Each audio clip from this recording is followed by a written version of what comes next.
Hello les amis, j'espère que vous allez bien et je suis heureuse de vous retrouver pour ce 13e jour du calendrier de l'Avent. En plus nous sommes à vendredi 13, jour de chance, donc voilà, je vous souhaite une journée pleine de chance, que tous vos rêves se réalisent en cette journée. Et moi je vous retrouve pour les vendredis, je vous avais dit que c'était une journée qui serait dédiée aux recommandations. Donc la semaine passée je vous ai fait des recommandations plutôt en lien sur les styles horreur et thriller. Cette semaine, on passe à un autre style et j'avais envie de vous faire 2 recommandations sur des réécritures de contes. Et disons que j'ai pris exactement le même conte, on va dire, qui a été réécrit sous 2 formes différentes. Donc il s'agit du conte de la Reine des Neiges. Donc c'est parti, je vous présente tout cela. En premier, je vais vous parler de la réécriture de contes selon les Twisted Tales, où c'est que là, donc c'est vraiment repris sur les contes Disney. Donc celui-ci s'appelle Renouveau, c'est de Jen Kalanita aux éditions Hachette Heroes. Je vous montre la couverture. Et si vous ne connaissez pas, donc dans les Twisted Tales, on reprend l'histoire Disney et on y ajoute un et si. Et voir ce qui se serait passé à ce moment-là.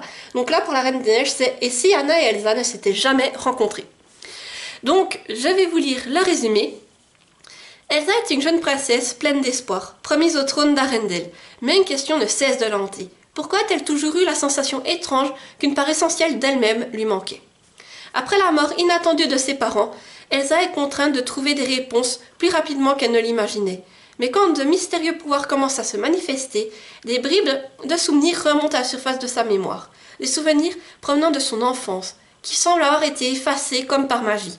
Elle ne cesse de revoir le visage d'une très jeune fille qui lui semble trop familière.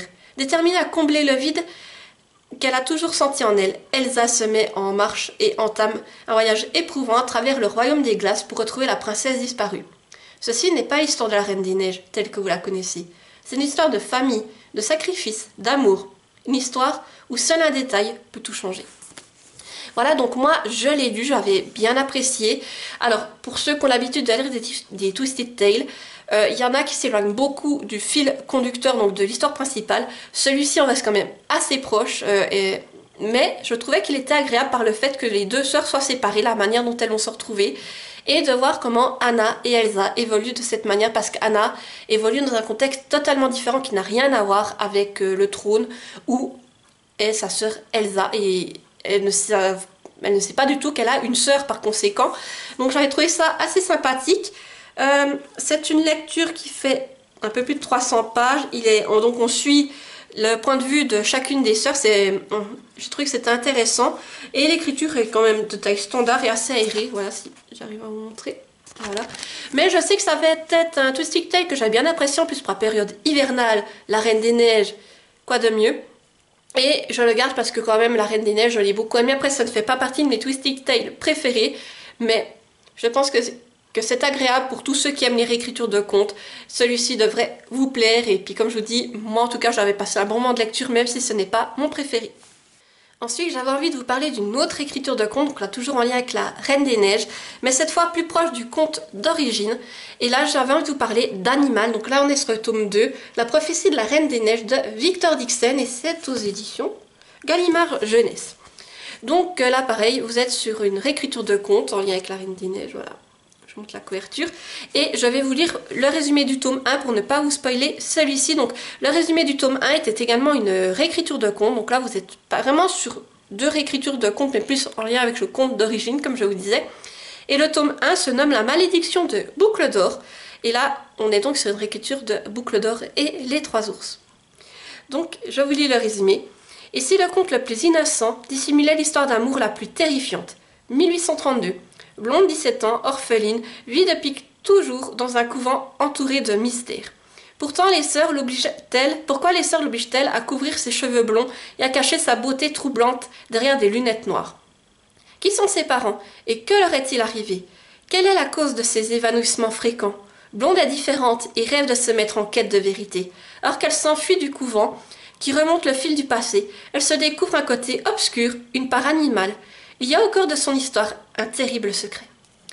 Donc, voilà, comme je vous ai dit, alors, je pense déjà que là, c'est une duologie, donc il faut avoir lu le premier tome avant de vous lancer dans celui-ci, mais je voulais quand même vous en parler, car je pense que c'est une très bonne lecture pour l'hiver, et justement, vous pouvez vous enchaîner les 2. C'est-à-dire le premier tome peut très bien passer en automne et vous enchaînez avec celui-ci pour l'hiver. Donc j'avais adoré en tout cas les deux, ça a été les premières lectures que j'ai faites de Victor Dixon. Il faudrait d'ailleurs que je me les relise, un de ces quatre, quand j'aurai du temps. Mais là, juste pour vous résumer, le premier tome en fait est plus consacré à Blonde. On va découvrir les mystères qu'il y a à lit. Et ce tome-ci est plus dédié à un personnage que l'on rencontre justement dans le premier tome et qui va se retrouver confronté au mythe de la Reine des Neiges, donc plus dans un royaume d'hiver.